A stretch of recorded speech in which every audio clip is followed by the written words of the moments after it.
The emperor penguin is a wondrous animal.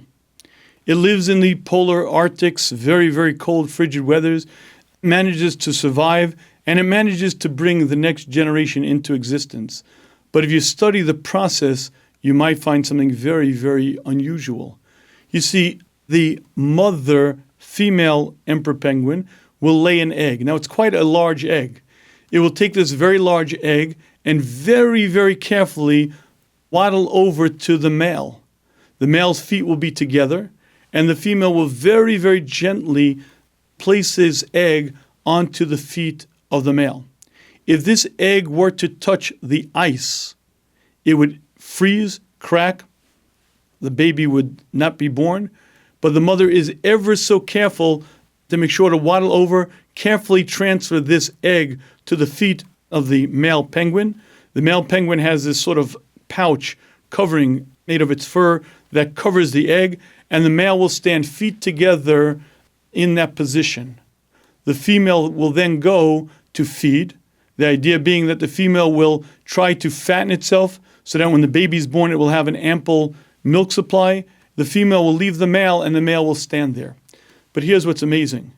It's rather cold, and the male will stand there day after day after day for weeks, often for months at a time. The female will have to travel great distances to find an opening in the ice.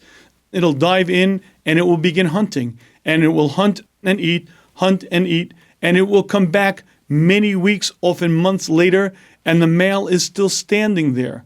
The male will lose up to 25% of its body weight. It's not eating. It's effectively starving to death.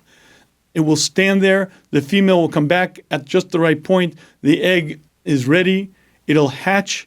The baby will come out, and the mother's ready to feed it with the milk supply that it built up. Now, here's the amazing thing. Who taught the male and the female to do what they are going to do? If it's their first mating, they never had a child before. Why does the male do it? Why should he spend months of his life eating himself to death, basically surviving off his own fat, eating himself? Why doesn't he just leave? Because God put into the instinct of the male and the female all of the desires and wisdom to bring the next generation into existence. They don't think about it. They're pre-programmed to do exactly that which they're supposed to do. But when you study animal behaviors and when you recognize that oftentimes it doesn't serve them well at all, quite the opposite, and they're not aware of a next generation, but instinctively they want to bring it forth and do whatever it takes, you begin to see the wisdom that God invested into this world, and you have an eye glimpse to the wisdom and greatness of our Creator.